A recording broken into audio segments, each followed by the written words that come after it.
اللهم صل على سيدنا محمد يا رب صل وسلم دائما ابدا على حبيبي. ہاں نارمل لائف گزارو. نارمل لائف کسے کہتے ہیں؟ اب نارمل مت بنو. نارمل لائف یہ کہتے ہیں رات کو جلدی سو جاؤ. کتنے بجے سو جاؤ؟ رات کو 10 بجے. کوشش کرو سونے کی. رات کو 10 بجے سو جاؤ گے, صبح 3 یا 4 بجے اٹھ جاؤ. اللہ کے سامنے تہجد پڑھو. جن چڑیل بھوت بھگانے کے لیے نہیں, آخرت کے لیے تہجد پڑھو کہ اللہ یہ دنیا مسافر خانہ ہے, میری دنیا بھی ٹھیک کر دے, میری آخرت بھی. رزق کی تنگی ہے تو اس وقت میں اللہ سے مانگو. پوستیوں کی طرح 12 بجے 1 بجے سو کے جب اٹھے گا بندہ تو رزق میں برکت نہیں ہو سکتی. صبح کا ٹائم پلاننگ کا ہوتا ہے. دعا مانگو, اس کے بعد 100 دفعہ تسبیح پڑھو, تھوڑی تلاوت کر لو, کتنا اچھا ہوگا. پھر اس کے بعد ڈائری ہاتھ میں لے کے بیٹھ جاؤ. بھائی گھریلو مسائل کیوں آ رہے ہیں, نوٹ لکھو اس کو. یار بچیوں کی شادیاں کیوں نہیں ہو رہی, بھائی مسئلہ کیا ہے, بچے انسان کے بچے کیوں نہیں بن رہے, بچے بد اخلاق کیوں بن رہے ہیں. آئی بات سمجھ میں؟ اس دن بچے کی جیب سے گٹکا کیسے نکلا, کس نے ڈالا, اس کی اسکول میں تو کوئی خراب نہیں کر رہا. اس دن میں نے دیکھا بچے کی جیب سے آج گٹکا نکلا ہے تو پلاننگ میں لکھو کل چرس نکلے گی. اولاد کی تربیت کی نا, پلاننگ کرو ڈائری لے کے. بھائی بیگم بد اخلاق کیوں ہے, غور کرو. ایسا تو نہیں کہ کل جو جھگڑا ہوا تھا کہ میری غلطی تو نہیں ہے, پہلے بد اخلاقی میں نے اسٹارٹ کی ہو, لکھ لو. یہ ساری چیزیں ریٹن فارم میں. اس میں نہ کہیں جن آنا چاہیے, نہ کہیں چڑیل, نہ کہیں بھوت. سمجھ میں آ رہی ہے بات؟ صحت کیوں خراب ہو رہی ہے بھائی, یار لپڈ پروفائل کا ٹیسٹ کرا لینا چاہیے, 40 سال عمر ہو گئی. ایسا تو نہیں میں کولیسٹرول کے کنستر کا ڈبہ بن گیا ہوں میں. کیا خیال ہے بھائی؟ 40 سال کے بعد تو مسائل آنا شروع ہو جاتے ہیں. ویٹ تو نہیں بڑھ رہا, مفتی صاحب 2 پراٹھے کھا کے بھی 69 ہے, اور میں آدھے پراٹھے کھا کے بھی 169 ہوں. تو یہ ضروری نہیں کہ 69 جو ہو تو بہت اچھی صحت ہو. باریک لوگ بھی بیٹھے بیٹھے مر جاتے ہیں مقصد.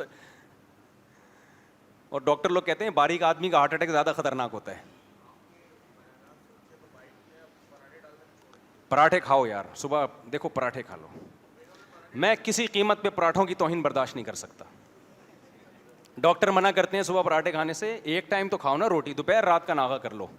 صبح ناشتہ بادشاہوں کی طرح ہونا چاہیے, دوپہر کا کھانا وہ بڑا مشہور قول ہے نا, ناشتہ بادشاہوں کی طرح ہو, دوپہر کا کھانا نہیں امیروں کی طرح نہیں, درمیانی درجے کے لوگوں کی طرح ہونا چاہیے. اور رات کا کھانا فقیروں کی طرح ہونا چاہیے. بس کھانا سونگ کے رکھ دو واپس, رات کو نہیں کھاؤ. ہمارے یہاں کراچی میں جو زیادہ تر پھوڑا جا رہا ہے رات کے وقت میں, بالکل الٹا چل رہے ہیں. بہتر تو یہ 2 ٹائم کھاؤ, ناشتہ ہی نہ کرو. حکیم سعید نے ساری زندگی 11 بجے کھانا کھایا, دوپہر کا ناشتہ نہیں کرتے تھے, اور رات کا کھانا مغرب سے پہلے کھایا, بس فنش. کتنی زبردست صحت تھی. اب تو ڈاکٹر بھی یہی کہہ رہے ہیں 2 ٹائم کھانا. لیکن اگر کرنا ہی ہے تو صبح کھا لو دیسی گھی کا پراٹھا ہو. بالکل روٹی چاول چھوڑ دینے سے بھی نقصان ہے. ڈاکٹر لوگ کیٹو ڈائٹ پہ لے کر آ رہے ہیں, لیکن ہر چیز ہر ایک کے لیے نہیں ہوتی. تو کم کر دو, ختم نہیں کرو. یہ اللہ نے انسانوں کے لیے رکھے ہیں یہ گندم اناج, ہر چیز سے ہر ایک کو فائدہ نہیں ہوتا. ہم تو اتنا جو عاملوں کے خلاف تقریر کر رہے ہیں, پراٹھا ہے جو بول رہا ہے, پراٹھا ہے جو بول رہا ہے. یہ پراٹھے کا بھاری نوالا جب تک پیٹ میں گرتا نہیں ہے انرجی پیدا نہیں ہوتی. دوپہر کو تھوڑا کم کر لے, رات کو اسکپ کر دے. زیادہ خطرناک کھانا رات کا ہے, اور رات ہی کو بریانیاں پھوڑی جا رہی ہیں, رات ہی کو نہاریاں کھائی نہیں پھوڑی جا رہی ہیں. سمجھتا ہے کہ نہیں سمجھتے ہو؟ اچھا میرے بھائی, تو میں جلدی سے آ جاؤں اپنی بات کی طرف.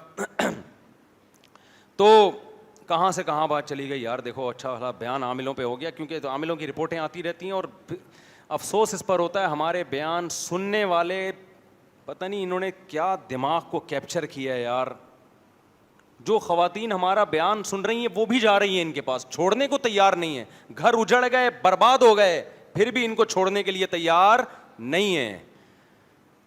میں حیران ہوتا تھا. ہمارے شیخ حضرت مفتی رشید احمد صاحب رحمہ اللہ فرمایا کہا کرتے تھے کہ میں اگر ملک کا وزیر اعظم بن گیا تو سب سے پہلے ان عاملوں کو ختم کروں گا. تو میں کہتا تھا حضرت کیوں ان عاملوں کے اتنا پیچھے پڑ گئے ہیں, یہ تو پڑھے لکھے لوگ تو ان کے پاس جاتے نہیں ہیں, جاہل قسم کے لوگ جاتے ہیں. لیکن جب ہم آئے نا عملی میدان میں تو ہمیں بھی اندازہ ہوا کہ واقعی, پھر میں نے اس میں ایک ایڈ کر لیا, دوسری شادی کراؤں گا, اس کے بعد عاملوں کو کنٹرول کروں گا. اچھا خیر, تو بات کہاں سے کہاں چلی گئی. تو میں کہہ رہا تھا نارمل لائف گزارو, صبح اٹھ کے پھر ورزش کیا کرو, نہایا دھویا کرو, نماز پڑھا کرو, تلاوت کرو. انشاءاللہ اگر آپ رات کو جلدی سو گئے 25% چڑیلیں اس سے بھاگ جائیں گی.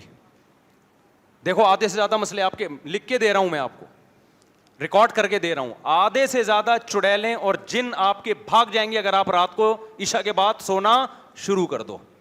مسائل حل, میاں بیوی کے جھگڑے ختم. جھگڑوں کا ٹائم رات کا ہوتا ہے, صبح صبح جب سو کے اٹھتے ہیں نا سب فریش ہوتے ہیں, کسی کا جھگڑا کرنے کا دل نہیں چاہتا. نیند ٹائم پہ ہونی چاہیے.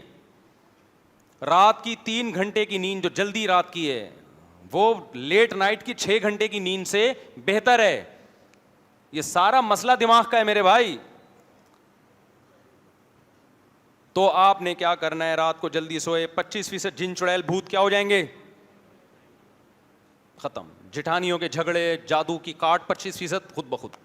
اس کے بعد جب آپ رات تہجد پڑھیں گے, اٹھ کے پھر ایکسرسائز کریں گے, ورزش کریں گے, ورزش کرنے سے مزید 25% چڑیلیں بھاگ جائیں گے. یہ میں آپ کو جادو کا بہترین علاج بتا رہا ہوں, روحانی علاج. ایسا روحانی علاج ہے آپ کی زندگی میں انقلاب آ جائے گا. آپ بولو گے یار مفتی صاحب میں تو جنت میں گھوم رہا ہوں. آپ کر کے دیکھیں.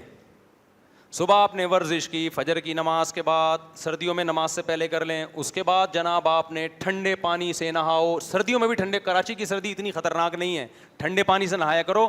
یہ گرم پانی سے نہا کے چھوئی موئی مت بنو.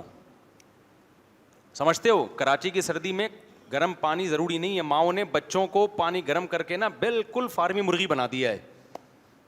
ہماری اماں نے اللہ کا شکر ہے یہ تکلف نہیں کیا. آج بھی ہم جتنی بھی سردی ہو جائے الحمدللہ کراچی میں کوئی سویٹر پہننے کی بھی ضرورت نہیں ہے. ہاں وہ اسلام آباد وغیرہ کی سردی میں یہ کوشش نہ کرو آپ کے ٹھنڈے پانی سے نہائے تو پھر ٹھنڈے ہو جاؤ گے آپ. تو آپ نے کیا کیا, صبح پھر ٹھنڈے پانی سے نہاؤ. ٹھنڈے پانی سے نہانا صحت کے لیے بہت مفید ہے, لیکن نہا کے اچھی طرح ٹاول سے پوچھ لو, ٹھنڈے ٹھنڈے نکل نہ ہو باہر آپ. اس کے بعد آپ نے کیا کیا میرے بھائی, پھر اگر بھوک لگ رہی ہے تو ناشتہ کرو, نہیں لگ رہی تو مت کرو. اس کے بعد آپ نہا تو پہلے لیے آپ, کیا خیال ہے جو آپ کے کام ہے. اگر آپ کا آفس ہی 11 بجے کھلتا ہے یا کھلتا ہی نہیں ہے, گورنمنٹ آفس ایسے بھی ہیں کہ کھل ہی نہیں رہے, تو پھر آپ اپنی ایکٹیویٹیز صبح سے کوئی اپنے لیے خود منتخب کر کے رکھ لو. آپ جو کام رات میں کرنے تھے, دیکھو موبائل کی بیماری ہے نا, رات کو لوگ دیکھتے ہیں. آپ کیا کرو, موبائل سونے سے 1 گھنٹہ پہلے بند کر دو اور شیطان کو بولو کہ میں رات کو 2 بجے اٹھ کے دیکھ لوں گا. صحیح ہے نا. جو کام بعض ضروری کام بھی ہوتے ہیں 2 بجے اٹھ کے چیک کر لو, واٹس ایپ پہ کوئی ضروری میسج آیا ہوا ہے, کوئی یوٹیوب پہ کوئی شارٹ کلپ, کوئی اچھا مفید آیا ہوا ہے, رات کو اٹھ جاؤ. تو انشاءاللہ آپ کے 75% جن نہانے کے بعد کیا ہو جائیں گے, بھاگ جائیں گے. 25% چڑیل بھوتیں رہ گئی ہیں. وہ باقی دن کے جو لائف اسٹائل ہے نا, غصے پہ قابو اور دنیا کو مسافر خانہ سمجھنا, جو اللہ اس کے رسول نے ہمیں حکام بتائے ہیں, وہ سوچ جب تبدیل ہوگی تو 100% جنات آپ کے مارکیٹ سے شارٹ ہو جائیں گے. پھر آپ عاملوں کا علاج کرنا شروع کر دو گے. اتنے بڑے روحانی عامل بن جاؤ گے آپ کہ کوئی عامل آپ سے کہے گا نا آپ کے اوپر اتنے جنات ہیں, 100 جنات ہیں, آپ کے تیرے اوپر 1,00,000 جنات ہیں. سمجھتے ہو. تو اس لیے میرے بھائی وہ بات میں نے لے کے چلا تھا غصے کی, اب بس 2 منٹ میں سمیٹ دوں, وقت بہت ہو گیا, گرمی بھی ہو رہی ہے. تو وہ کیا کریں, موضوع ہی رہ گیا سارا عاملوں کی, کیونکہ پھر رپورٹیں آنا شروع ہو رہی ہیں بہت زیادہ, کیا کریں. تو بات یہ پچھلے میں نے جمعے میں بیان شروع کیا تھا کہ غصے کو نا کنٹرول کرو. اب میں غصے میں نہیں کہوں گا یہ بات, اب میں آرام سے کہوں گا, کیونکہ بیان کس کا, غصے کے خلاف ہو رہا ہے. اب میں اگر غصہ ہو گیا تو پھر یہ یار خود غصے ہو رہے ہو اور بیان کیا کر رہے ہو غصے کے. اب میں آرام سے کہوں گا, ٹھیک ہے نا. غصہ بہت سارے فسادات کی جڑ ہے. جب غصے میں طلاقیں ہوتی ہیں ڈال دیا جاتا ہے جادو ہوا تھا جی میاں بیوی پہ. میں تو ایک ایسے کیا, ایک صاحب نے غصے میں 3 طلاقیں دی, پھر فتویٰ لے لیا کہ مجھ پہ جادو ہوا ہے. میں نے کہا کوئی فتویٰ شتویٰ نہیں ہے, 3 طلاقیں ہو گئی ہیں. کہہ رہے نہیں, مجھے ایسا لگا. ایک دم نا میں نے یہ کام کبھی نہیں کیا, ایک دم میں یوں اور طلاقیں دے کے آ گیا, دھچکا لگا یہ کیا ہوا ہے. میں نے کہا سب کے ساتھ یہی ہوتا ہے طلاقیں دینے کے بعد, کوئی آپ مریخ سے آئے ہوئے انسان نہیں ہو. جو قتل کرتے ہیں نا, ہمارے پاس آئے ہیں قاتل لوگ بھی آتے ہیں, کیس چل رہے ہوتے ہیں ان کے اوپر کہ میں نے غصے میں آ کے بھائی کو مار دیا, چاقو مار دیا, گولی مار دی, بعد میں مجھے لگا یہ کیا ہو گیا, کسی نے مجھے بتایا تم پہ جادو ہوا ہے جس کی وجہ سے تم نے, میں نے کہا جادو شادو نہیں ہوا ہے, غصے کو بچپن سے کنٹرول نہیں کیا, اس کے یہ سائیڈ افیکٹ ہیں. بتاؤ کوئی کسی کو قتل کر دے تو اسلام میں کیا ہے, قاتل کو لٹکایا جائے گا نا, کہیں بھی نہیں ہے کہ قاتل یہ کہے کہ مجھ پہ فلاں نے چونکہ جادو کیا تھا لہذا مجھ کو نہیں لٹکایا جائے گا. اسلام کہتا ہے دو گواہوں سے ثابت ہو گیا نا قاتل ہے, لٹکاؤ اس کو. جادو ہو گیا, فلانا ہو گیا, ڈمکانا ہو گیا. طلاقیں بھی دے رہے ہیں تو جن نے دلوائی ہیں, ایسے لوگ ہیں 3 طلاقیں دے کے بیوی کو رکھا ہوا ہے, کہہ رہے ہمارے جن نے دلوائی تھی. واڑے واہ, ابھی ججز دلوا رہے تھے, اب جن بھی آ گئے مارکیٹ میں. تو اس لیے غصہ بہت بری چیز ہے, اس کو کنٹرول کرنے کی ضرورت. تو اس میں نے پچھلے بیان کے اینڈ میں یہ بات کہی تھی کہ اس کی کنٹرول کرنے کے اسباب کیا ہیں. سب سے پہلا بنیادی سبب ہے نیند کو کنٹرول کرو. نیند مکمل ہونی چاہیے, گہری نیند, لمبی نیند نہیں, گہری نیند. اگر آپ گہری نیند نہیں لے رہے, آپ کی جو سلیپ کی کوالٹی اچھی نہیں ہے, آپ سوسائٹی میں ایک ایٹم بم ہو, کسی بھی وقت کسی پہ پھٹ سکتے ہو. آپ یا تو بیوی پہ غصہ اتارو گے, یا بچوں کی تربیت خراب کرو گے, یا مولوی صاحب پہ جا کے الجھو گے اپنے مسجد کے امام سے, یا پھڈا کرو گے آپس میں, یا ملک کو برا بلا کہو گے, کچھ بھی کرو گے. بہت سے لوگوں کو مہنگائی سے کوئی فرق نہیں پڑ رہا, کروڑوں روپے آمدن ہے, پھر بھی ہر وقت مہنگائی مہنگائی, ابے یہ کیا ہو گیا, ابے یہ کیا. وجہ کیا ہے, سو نہیں رہے ہیں. سمجھ میں آ رہی ہے بات؟ یہ ہلکا نہ سمجھو نیند کو. گھریلو مسائل میں بہت سارے مسائل اس وقت پیدا ہوئے ہیں نیند کی کمی کی وجہ سے. آپ کہہ سکتے ہیں قوم تو سو رہی ہے, 12 گھنٹے سوتے ہیں. او بھائی کوالٹی وائز نیند نہیں ہے, پڑا رہے گا. حضرت حکیم اختر صاحب فرمایا کرتے تھے گہری نیند اسے کہتے ہیں کہ آپ کو پتہ نہ چلے کہ میں سو رہا ہوں. آج پتہ ہوتا ہے کہ میں سو رہا ہوں, کوئی بھی آتا ہے کہتا ہے چپ میں سو رہا ہوں, شور نہیں کرو, میں کیا کر رہا ہوں, سو رہا ہوں. سمجھ رہے ہو نا؟ اب وہی پھر جہاں سے ہم چلے تھے بیان وہیں اٹک گیا, وقت پورا ہو گیا, تو پھر اگلے ہفتے انشاءاللہ میں روشنی ڈالوں گا گہری نیند کے لیے کرنا کیا ہے آپ لوگوں نے. میں ڈاکٹر نہیں ہوں لیکن کچھ چیزیں نیچرل ہیں, وہ ڈاکٹر بھی وہی کہتے ہیں, ہم کوئی ڈاکٹروں کے خلاف نہیں جا رہے, اور اس شریعت نے بھی بتائی ہے وہ ہمیں, قرآن بھی کہتا ہے, حدیث بھی کہتی ہے. تو جب اتنے سارے لوگ کہہ رہے ہیں, قرآن بھی کہہ رہے ہیں, حدیث بھی کہہ رہی ہے, صحابہ بھی کہہ رہے ہیں, تابعین بھی کہہ رہے ہیں, ڈاکٹر بھی کہہ رہے ہیں, حکیم بھی کہہ رہے ہیں, تو پھر میرا خیال ہے انسان کا بچہ ہوگا تو اس روٹین پہ آ جائے گا. کیا خیال ہے؟ تو آپ کو شریعت پہ چلانے کے لیے, سوسائٹی میں ایک اچھا فرد بنانے کے لیے یہ ضروری ہے کہ آپ کی کھوپڑی صحیح کام کرے. سارے مسائل کس کے ہیں انسان کے؟ کھوپڑی کے ہیں. اور کھوپڑی کے صحیح کام کرنے میں سب سے پہلا اور بنیادی دخل کس کا ہے؟ آپ کی گہری نیند کا. سمجھتا ہے کہ نہیں سمجھتا؟ اللہ تعالیٰ سمجھنے کی, عمل کی توفیق عطا فرمائے. یہ جو آج میں نے بیان کیا ہے نا, اس میں 1 منٹ کی ایک بات کر دوں تاکہ بات کمپلیٹ ہو جائے. اس پہ تو میں بہت دفعہ عاملوں پہ بولتا رہتا ہوں. 1 منٹ میں بات انشاءاللہ کوشش کروں گا کمپلیٹ ہو جائے, پھر یہ مسائل کا جواب دیتا ہوں میں. ایسا مسئلہ آنا شروع ہو جائے نا, کوئی الٹی باتیں کر رہا ہے, کسی کو کچھ نظر آ رہا ہے, کوئی چیخو پکار کر رہا ہے, کوئی مار دھاڑ, ایب نارملٹی والا کوئی کیس گھر میں ہو جائے, فوراً نفسیاتی ڈاکٹر کے پاس لے کے جاؤ اس کو. دیر کر دو گے تو اس کا کیس بگڑ جائے گا. سمجھ رہے؟ تو میڈیسن سے 99.9% اس طرح کے پیشنٹ شروع میں اگر دکھا دیا نا تو وہ کور ہو جاتے ہیں.